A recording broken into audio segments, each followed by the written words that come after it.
ॐ गं गणपतये नमः। ॐ ऐं સરસ્વત્यै નમઃ.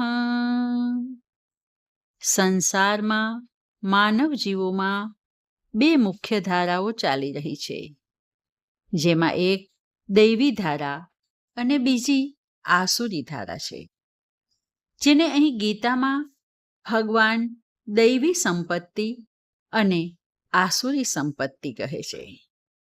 ભગવાન આ બંને પ્રકારની સંપત્તિની અહીં ચર્ચા કરતા કહે છે.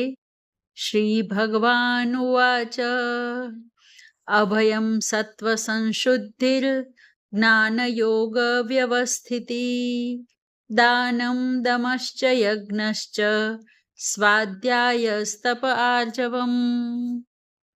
નિર્ભયતા, ચિત્તની શુદ્ધિ, જ્ઞાન અને યોગમાં જોડાવું, દાન, દમ, યજ્ઞ, સ્વાધ્યાય, તપ, સરળતા આ દૈવી ગુણો છે. અહીં શરૂઆતમાં દૈવી સંપત્તિ કે જે દૈવ દ્વારા પ્રાપ્ત થાય છે તેની વાત કરેલી છે, જેમાં સૌ પ્રથમ છે અભયમ. અભયમ અર્થાત નિર્ભયતા. જીવન એટલે સંઘર્ષ, અને સંઘર્ષ થાય ત્યાં શત્રુઓ ઉત્પન્ન થાય. શત્રુઓથી ભય થાય, પણ જે આવા ભયથી ભાગ્યા વિના દ્રઢતાથી સામનો કરે તે નિર્ભય હોય તો જ કરી શકે. આ તો થઈ સંસારની વાત, પરંતુ સાધકના જીવનમાં નિર્ભયતા બહુ જ જરૂરી છે. કારણ કે ભય અજ્ઞાનમાંથી ઉદ્ભવે છે, અથવા જેમનું આચરણ બરાબર નથી તેની અંદર ભય ઉત્પન્ન થાય છે. જે જ્ઞાની છે, જે સદ આચરણ કરનારો છે અને જે ઈશ્વરના પ્રત્યે પૂર્ણ શરણાગત છે તે તદ્દન નિર્ભય રહે છે. તેથી જ તૈત્તરીય ઉપનિષદ કહે છે, યતો વાચો નિવર્તન્તે અપ્રાપ્ય મનસા સહ આનંદમ બ્રહ્મણો વિદ્વાન ન બિભેતિ કદાચન. દૈવી સંપત્તિનું બીજું લક્ષણ છે સત્વ સંશુદ્ધિ, અર્થાત ચિત્તની શુદ્ધિ. ચિત્તમાં 3 જાતના દોષો આવે છે: મળ, વિક્ષેપ અને આવરણ. આ 3 દોષોને દૂર કરવાનો ઉપાય છે નિષ્કામ સેવા, ઈશ્વરની ઉપાસના અને જ્ઞાનની પ્રાપ્તિ.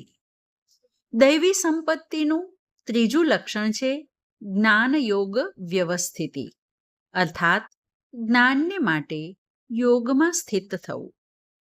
પરમાત્મા તત્વનું જે જ્ઞાન છે તે પ્રાપ્ત કરવા માટે માન અપમાન, નિંદા સ્તુતિ અને હર્ષ શોકમાં સમ રહેવું તે દૈવી સંપત્તિનું ત્રીજું લક્ષણ છે. દૈવી સંપત્તિનું ચોથું લક્ષણ છે દાનમ.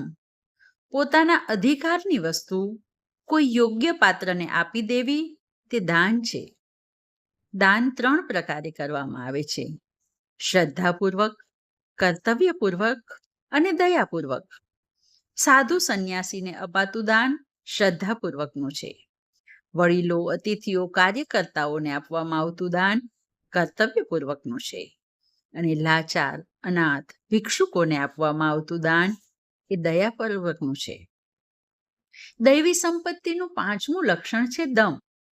દમ એટલે નિયંત્રણ.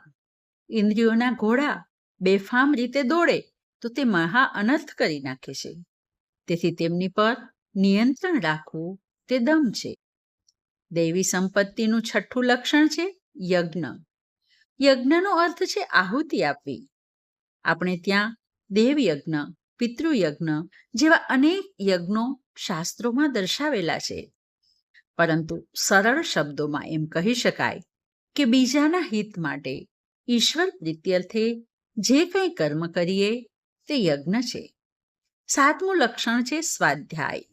શાસ્ત્રોનું અધ્યયન. સ્વાધ્યાય વારંવાર ન કરવામાં આવે તો વિસ્મૃતિ થઈ જાય. તેથી શાસ્ત્રોનું પઠન પાઠન એ સ્વાધ્યાય છે. પણ સાથે સાથે સ્વસ્ય અધ્યાય સ્વાધ્યાય, પોતાની વૃત્તિઓનું આત્મવિશ્લેષણ કરવું એ જ ખરો સ્વાધ્યાય છે. 8મું લક્ષણ છે તપ. ધર્માચરણ કરતા જે કષ્ટો પડે તે હસતા હસતા સહન કરી લેવા તે તપ છે. 9મું લક્ષણ છે ઋજુતા, સરળતા. નિર્દમ, નિષ્કપટ, સરળ સહજ વ્યવહાર, વાણી વ્યવહારમાં એકરૂપતા, એનું નામ છે ઋજુતા. આ 9 લક્ષણો દૈવી સંપત્તિના છે. આવો આપણે આપણા જીવનમાં આ લક્ષણોને વિકસાવીએ. આજે બસ આટલું જ. હરિ ઓમ.